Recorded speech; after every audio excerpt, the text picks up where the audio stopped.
A few weeks ago, I was out in the Oregon desert and I accidentally stumbled upon the Jeep team taking photos for the 2024 Jeep Wrangler, and it's actually the photos that they used for this very press release that I have here. And in today's video, I'm going to go over this press release. I've read through it and I'm going to share the key points of it so you don't have to read it. So let's go ahead and get started.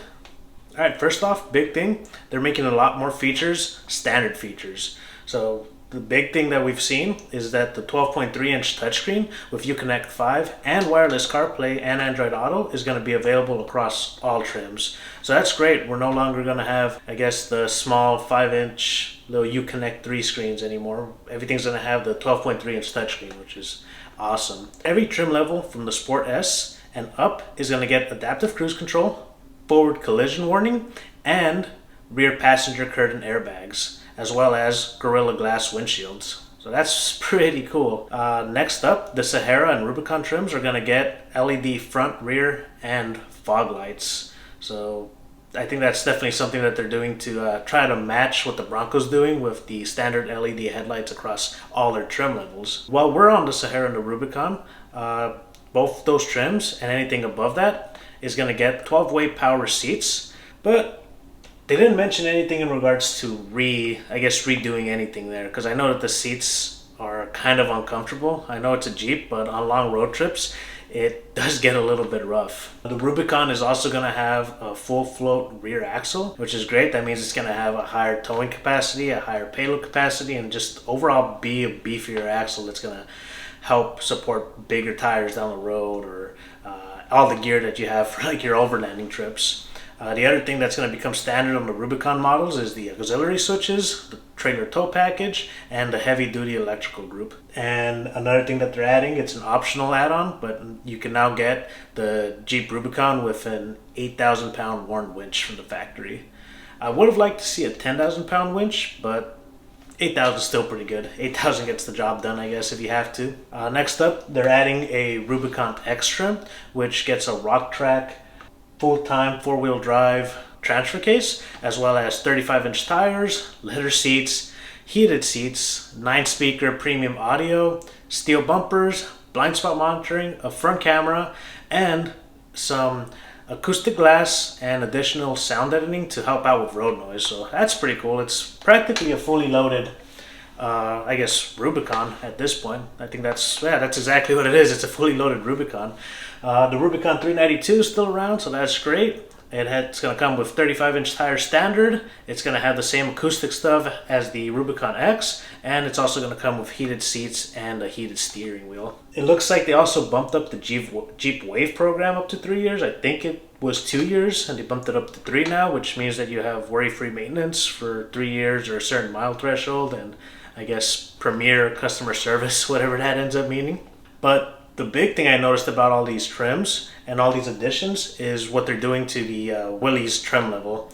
I think it's definitely going to be, I guess, the new go-to best bang for your buck Wrangler, because it's going to come standard with 35-inch tires and, get this, a rear locker. So I think that's definitely going to change the game up a little bit. If we were able to get Willys Jeep with 33s, or actually no, if we were to get a Willys Jeep with a rear locker and the Xtreme Recon package on 35s, I think that's definitely going to be king. That's probably what I would get if I was looking for a Jeep today. If I was looking to buy a new Jeep today, I would definitely get that package. But by the looks of this press release, I also don't know if they're still going to have the Xtreme Recon package available to, the other trim levels. It seems like, from what I could tell from this press release, if you want 35s, you're going to have to if you want 35s from the factory, you're going to have to get the Rubicon X package or the 392. Both of them come standard with 35-inch tires. Now, the other big thing is, like I said earlier, the full float rear axle on the Rubicon. It's definitely an upgrade that a lot of people do when they jump up to like a Dana 60. Definitely, I feel like we got to thank the Bronco for something like that. And I guess with the additional towing capacity, they said it was going to be bumped up to 5,000 pounds. However, in the press release, they only mentioned that this maximum towing capacity was going to apply to the 2.0 liter and 3.6 liter engines. So I wonder if the 392 is going to have a lower towing capacity, a higher towing capacity. I guess we don't really know at the moment. It would be kind of weird if the 392 has a lower towing capacity, but it might also be an overall weight thing.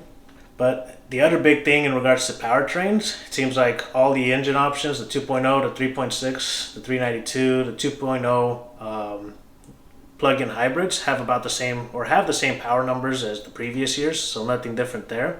However, rest in peace to the diesel Wrangler. Looks like it didn't make the cut for 2024, so no more diesel Wrangler, at least for now. Another change in the powertrains is the Jeep 4xe now has a Sport S 4xe model, which makes it the most budget 4xe, I guess, plug-in hybrid in the Jeep Wrangler lineup.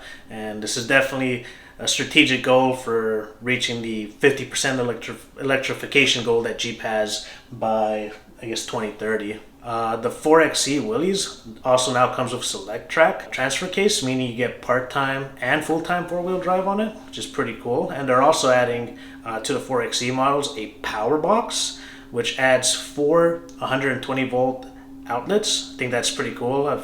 Yeah, and a small call out on the colors. This guy also mentions that there's gonna be 10 colors available, including the new Anvil color. Looks like that's replacing one of the existing colors. I'm not entirely sure which one, but it looks like they're gonna have an Anvil colored Jeep Wrangler now, which is pretty cool. I feel like I don't know. I'm kind of a fan of grays, but I'm also basic like that, and I guess it's just another gray to add to the list.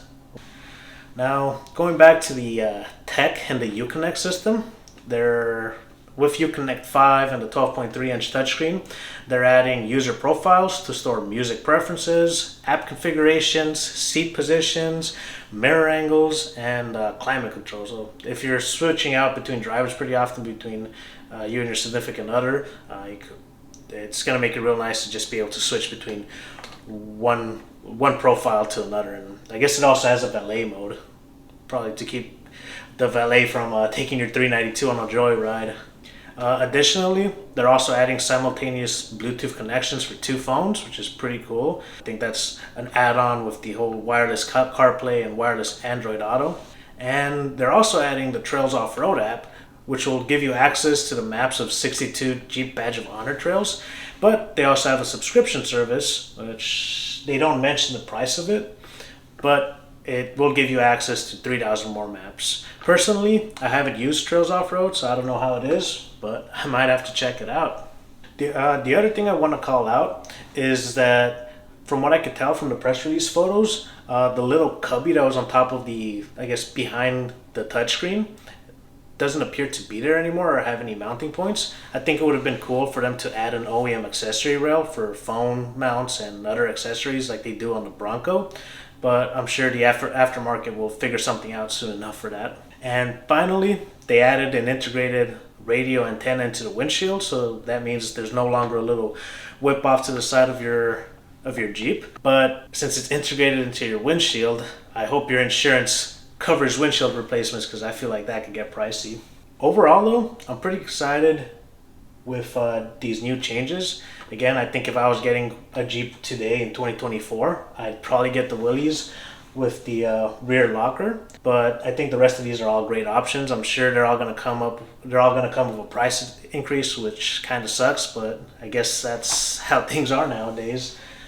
Plus you're getting a lot more feature standards, so I guess that's pretty cool too. But other than that, that's it for this video.